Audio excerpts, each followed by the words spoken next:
Hey guys, this is Tesla Maniac, and today I'm going to compare the two most popular floor mats for the Model 3, the 3D Maxpiders and the TuxMat. Since there's a lot of reviews already up online, I'm not going to go too in depth. I'm just going to cover some of the main issues that people talk about with these two. So first off, the 3D, it fits really nice. It comes right up to the edge. It installs in seconds. The dead pedal is a little bit short, but probably not a big deal. Both these floor mats have been used, so you're going to see a little bit of wear and tear in my video, but I did try cleaning them after. But this will give you an idea of what they look like after some use and not, in pristine condition. The main complaint I hear about the 3D Maxpider is that the bottom has a little bit of a Velcro feel to it, and that prevents it from sliding, which works really well. But when you push down on it, it can make a little bit of a sound where it's not quite flush with the carpet.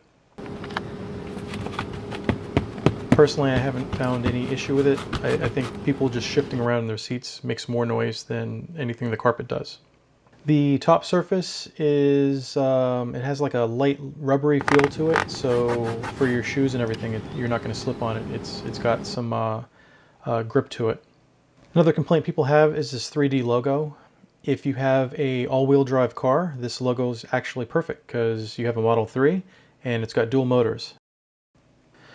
Now for the TuxMat, these, I don't think the design really fits in well with the Model 3. That said, the coverage is amazing. The sides of this floor mat go up really high. It covers the full pedal. It goes up anywhere that your foot is going to be kicking is pretty much going to be covered. I did have some issues with this floor mat though, and let me show you. So TuxMat wants you to stabilize the floor mat so it doesn't slip by using this giant pin, and they want you to jam that through your carpet. I wasn't really willing to do that, so I kind of put the pin in place without putting it through the carpet just so that dirt wouldn't go through the center hole. But I'm really not a fan of this design. Additionally, near the center console, you're supposed to put clips to prevent it from falling inwards, the top area, because it's so tall. The problem is there's no way that I could find to put those clips on the right side of the driver's leg. It just won't go into the center console. I also found on the passenger side along the top there was a little bit of the threads were coming out from where it had been stitched. Not a big deal because it's out of sight, but just something to be aware of. So here are the clips. And so I'm doing this with one hand right now, so it's a little bit hard to get it in properly. But you basically snap it onto the edge, and then you shove it underneath the plastic on the side of the car. So here's my big problem. The floor mat appears to be 1.5 to 2 inches too narrow.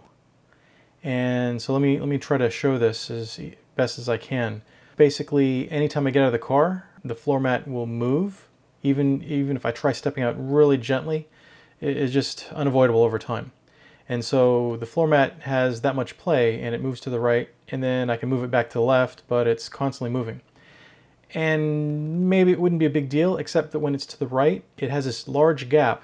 Dirt will come off my shoes and it'll start going onto the carpet, defeating the purpose of even having a floor mat. So you're probably thinking, okay, put in the clips and then that won't happen. The problem is these clips won't prevent it from sliding to the right. It only prevents it from sliding to the left. I also tried shoving some towels to the right side, but the towels compress, and so it really doesn't help. It's possible the pin that TuxMat wants you to install through your car's carpet might prevent this mat from moving as much, but given that there's so much play on this mat, I assume that that's just going to start pulling your factory carpet back and forth until it rips or stretches as well. So I don't think that'll help. So I'm gonna try it one more time with a vertical video just to show you how much play it has even with the clips. Doesn't work at all. It's just terrible. So TuxMat says this has perfect fit.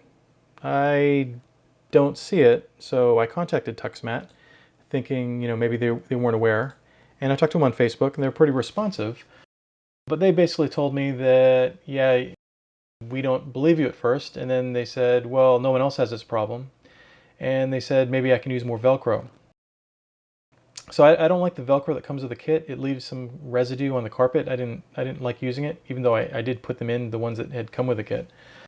But the Velcro is not going to be sufficient to prevent from moving, in my opinion, unless you had like some massive piece of Velcro that covered the entire bottom, which they don't supply. They give you these little round things that go on the sides. So I measured it out and I showed them, okay, so it's 20 inches at the base, and the car itself is like 22 inches wide or 21 and a half inches wide. And they basically told me I can do an RMA if I want. So their RMA policy says that if you're not satisfied, you can return it. You apparently have to pay return shipping, but maybe not. I'm not sure because I didn't return it yet. I really like this floor mat, and I wish they had said, okay, we'll reevaluate and look at it and maybe come out with a better version or a version that fits. The passenger side, interestingly enough, does not have this issue. Passenger side fits perfect. The rear floor mats also fits perfect. So I have no idea why it's like this on the driver's side. So anyway, this is what I thought about these two floor mats. The Maxpider is really functional, and I don't see any problems with what it's doing. The TuxMat takes it a step further. It doesn't match the car, but it is amazing as a floor mat. If you want protection, it's unbeatable, in my opinion. It's just that the driver's side doesn't fit for me, and I don't know if anyone else is having this problem, but I can't recommend it because of the issues that I'm facing with it right now. As always, please subscribe if you want to see more videos like this. And if you're looking to buy a new Tesla, my referral link is in the video description. You can click on it and get some free supercharging miles. Thanks.